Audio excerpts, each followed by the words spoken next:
और अब तिब्बत की निर्वासित सरकार के प्रधानमंत्री हमारे बीच डॉक्टर लोबसांग सांगे जी।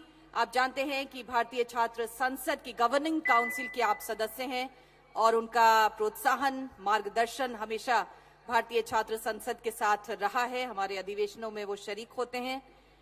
आज यहाँ पर वो melting of glaciers in the Himalayas and security of India and Asia इस विषय पर अपनी बात को रखेंगे। पर इससे पहले वो अपनी बात को रखें, आइए जरा उनके जीवन और कार्यों पर देख लें ये छोटी सी film.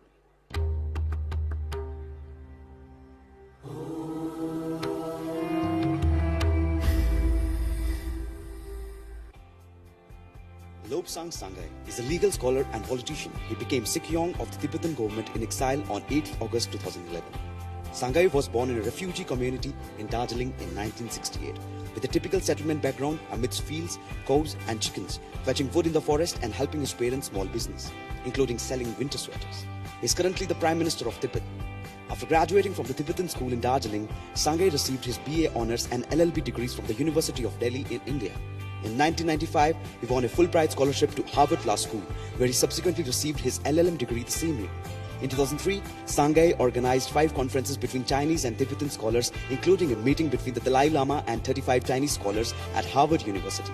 In 2004, he became the first Tibetan among 6 million to earn a SJD degree from Harvard Law School and was a recipient of the 2004 Yong K. Kim 95 Prize of Excellence for his dissertation Democracy in Distress, his exile polity remedy. A case study of Tibet's government in exile, in 2006, Sangay was selected as one of the 24 young leaders of Asia by the Asia Society. Sangay was a senior fellow at the East Asian Legal Studies program at Harvard Law School through 2011. He is an expert in Tibetan law and international human rights law. On 27 April 2011, Sangay was elected Kelon Tripa of the Tibetan government in exile. On 8 August 2011, Sangay took the oath of office, succeeding Lobsang Tenzin as Kelon Tripa. In a statement at the time, the Dalai Lama referred to Lobsang Sangay as Sikyong, and the title was officially changed from Kelon Tripa to Sikyong in September 2012. In his role as Sikyong, Sangay has emphasized the importance of seeking a peaceful, non-violent resolution of the Tibet issue. We are honored to welcome Mr. Lobsang Sangay. बहुत बहुत स्वागत के साथ आपकी तालियों की गड़गड़ाहट के साथ ग्लेशियर्स के पिघलने को लेकर बात करेंगे श्री सांगे। नमस्कार। मौलाना भाई के हिंदी में भाषण सुनने के बाद मेरे को एक कहावत याद आया कबीर का, दुख में सुमेरन सब करे, सुख में करे न कोई, जो सुख में सुमेरन करे तो दुख कहेगा होय। जब मौलाना भाई हिंदी में भाषण दिया था तो मेरे को यह महसूस हुआ, जब हम स्कूल में जाते थे तो हिंदी टीचर सर गुप्ता हिंदी बहुत शुद्ध अच्छे तरफ से पढ़ाते थे। क्या करे, मैंने हिंदी अच्छा नहीं पढ़ा तो मेरा हिंदी उतना अच्छा नहीं है, क्लास 8 तक ही है। मगर एक दो शब्द राहुल जी ने मेरे को भारतीय छात्र संसद का गवर्निंग काउंसिल में रहने के लिए कहा। ये मैं सौभाग्य मानता हूं कि, और हार्दिक शुक्रिया अदा कहना चाहता हूं कि मैं गवर्निंग काउंसिल में रहा, क्योंकि जितने भी तिब्बती लोगों को भारत सरकार, भारत देश, भारतीय जनता ने किया है, किसी और देश ने नहीं किया है। इसलिए मेरी तरफ से छोटा सा ड्यूटी, ये कर्तव्य है कि मैं भी एक गवर्निंग काउंसिल में आके भारतीय छात्र संसद का सपोर्ट करूं, इसलिए मैं यहां हूं। शुक्रिया। आप इंग्लिश में बोलना है। Is globalization a necessary evil? I think most of the speakers were saying, yes, globalization is a necessary evil. In some ways, the conclusion seems to be globalization is reality. We have to be part of it because we have no other options.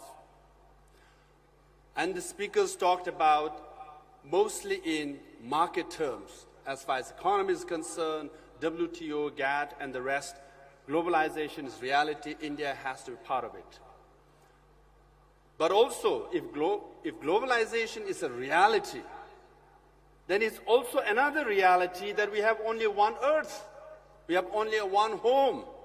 If we deplete all the natural resources, if we deplete all the forest, if we deplete all the water, then we won't have home. Hence today, I will talk about globalization and global warming, particularly its impact on water. Because before, wars were fought over land, colonialism. Nowadays, wars are fought over energy. So that's why you see the crisis in the Middle East. Soon, many experts say wars will be fought over water. From Maharashtra to all over India, there is a crisis of fresh water. China has 19% of the world population, but only 11% to 12% of fresh water, meaning 7 to 8% of China's population, which is equivalent of 400 million people, are facing scarcity of fresh water. And in India, the situation is worse. And in Pakistan, situation is worse. In Bangladesh, situation is worse. Now, we heard about farmers committing suicide this morning. 3 lakh farmers committing suicide in 15 years. Why? Mainly because of drought. Why? Because they don't have rainfall. Why? Because India's agriculture, 75% of India's agriculture is dependent on rainwater. Now, if you don't get adequate rain, there is no alternative to provide water to the farmers, and they have no option but to face crisis, and including suicides, because the crisis will be worse and worse. In this context, the Himalayas, the Tibetan Plateau, is very important. After Antarctica and Arctic, the third highest reserve of ice is in the Himalayas or in the Tibetan Plateau. After Antarctica and Arctic, Tibetan Plateau and the Himalayas has about 46,000 glaciers, or 105,000 square kilometers of ice. But the problem is, in the last 50 years, 50% of the glaciers on the Tibetan Plateau and the Himalayas have dried up, have melted and gone. Now, as far as NASA is concerned, by 2050, another 50% of the Tibetan glaciers will melt and disappear. Now, the glaciers in Tibet and the Tibetan Plateau are the main source of fresh water for many of the major rivers of Asia, from Yamuna, Ganga, Tista River, Satluj, Indus, Brahmaputra, Mekong, Salween, Irrawaddy. Even in China, Yellow River, Yangtze River, all flow from the Himalayas. If Tibetan glaciers is to melt 50% by 2050, what will happen to all these rivers? In that sense, what will happen to all the farmers and the fishermen who are dependent on water? I went to Guwahati 3 years ago. I spoke there. People have some interest on the Himalayas and the Tibetan Plateau. This time when I went, the locals were very interested. Why? The Brahmaputra river has started receding, decreasing in the quantity of water. Because there are dams are built all across the Tibetan Plateau. So if we are not careful, if global warming continues and urbanization continues, depletion of resources continue, deforestation continue, we will face a severe crisis of water. Then the globalization will not only be an impediment, will be the cause for the lack of water all over the world, particularly in Asia and India. So globalization, in market terms, yes, it has generated development, it has generated jobs, but also the negative side is 85 multi-billionaires, their total asset is equivalent of 3.5 billion poor people of the world.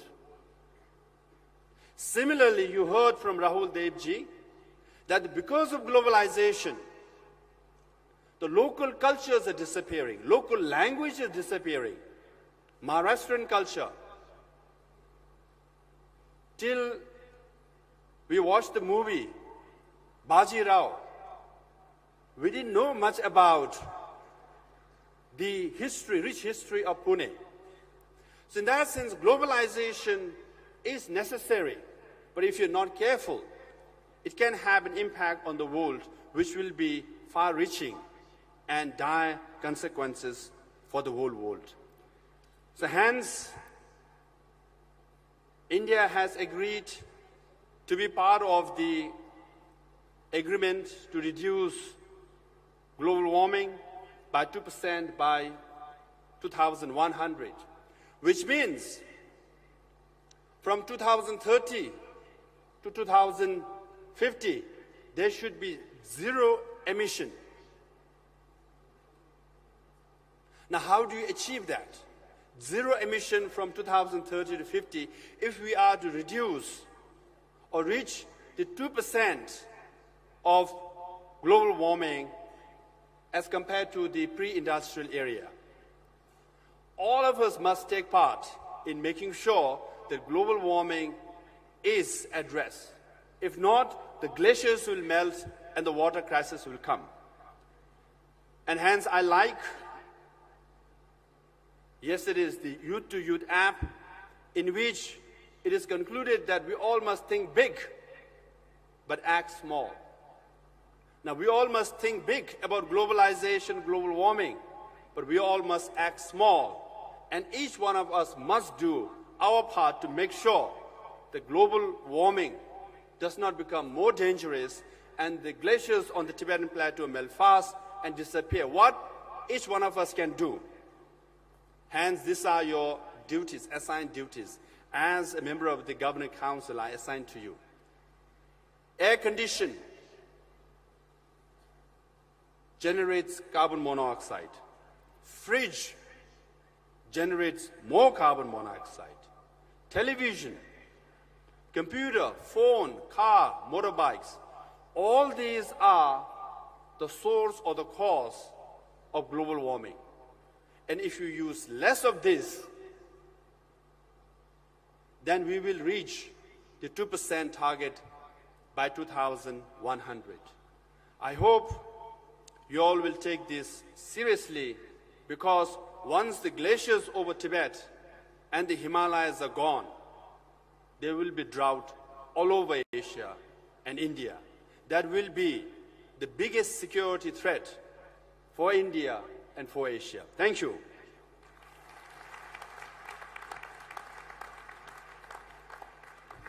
Thank you, sir. Thank you very much. Now we'll begin with our question and answer session.